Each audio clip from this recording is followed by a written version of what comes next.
Now, she writes here, concentrated efforts at influence and control lie at the core of cultic groups, programs, and relationships. Many members, former members, and supporters of cults are not fully aware of the extent to which members may have been manipulated, exploited, even abused.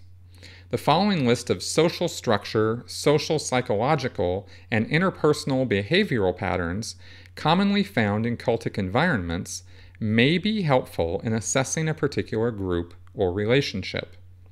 Compare these patterns to the situation you were in or in which you, a family member, or friend is currently involved. This list may help you determine if there is cause for concern.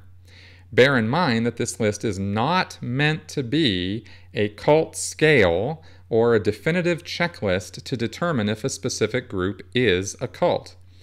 This is not so much a diagnostic instrument as it is an analytical tool. I have used parts of this checklist or points from this checklist in 2 videos that I've made talking about why Scientology is a destructive cult. Oh, I should probably clarify here, by the way, that destructive cult is another advisedly used term. I actually picked that up from Steve Hassan from his books, because destructive cult makes it clear that we're talking about a group that's using undue influence or bonded choice or whatever term you want to use for thought reform techniques in a destructive fashion. In other words, in a way that results in people losing, not gaining. Okay, so just to be clear about that. So that's why you hear me constantly referring to destructive cults and not just cults, not just using the word cult. I tend to not use that term all by itself. So then there is this checklist then has a series of points. I think there's 13 or so of them here. And the email goes on, brings up the very first point. The group displays excessively zealous and unquestioning commitment to its leader, and, whether he is alive or dead, regards his belief system, ideology, and practices as the truth, capital T, truth, as law. Okay, so you have a group, excessively zealous and unquestioning commitment to its leader and his belief system or ideology and practices, and that's the truth, capital T. All right. Now he says, this could be applied to Scientologists and their reverence for L. Ron Hubbard. However, it could also be applied to Christianity's Jesus Christ to a far greater degree. So this is where it became clear to me, I think, or clearer to me in looking at this email, that I think Jason is protesting the use of these characteristics because he thinks that they might apply to his church or could be applied to Christian churches. And the truth of the matter is that it can be. However, let me clarify, because I'm not talking about all Christianity as a destructive cult. It's not what I'm saying. What I'm saying is that there are subgroups within, the Venn diagram, all of Christianity. There's a subgroup within that group of groups that call themselves Christians that are in fact destructive cults, and who use Jesus Christ as a symbol to rally around, but Jesus Christ is not a destructive cult leader, not according to this, not according to the characteristics of this checklist here.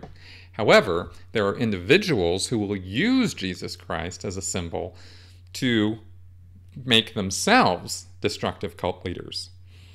This is so obvious. It's amazing. I don't think I would really need to point out lots and lots of examples or how this could be. Westboro Baptist is without question, or was without question, a destructive cult. Now that Fred Phelps is dead, I don't know that they're still a destructive cult as such. I don't know what the organization of the Westboro Baptists is now, or who's taken over. I haven't bothered to look into it. But that group could definitely be regarded as a destructive cult. So merely by the fact that it could be applied to Christianity as Jesus Christ to a far greater degree, I think there's some lack of understanding of what If this individual, if Jason, if you're writing to me about this because you think that your run-of-the-mill Christian is supposed to fit under this, well, they don't. Your run-of-the-mill Christian is not excessively zealous and does not give unquestioning commitment to their local church leader, or to Jesus Christ for that matter, because Jesus Christ isn't around to direct and tell them and dictate to them what they have to do with their life. Jesus Christ is manifest through a book and through the words of the leader or leaders of whatever group or church or parish or congregation you're part of.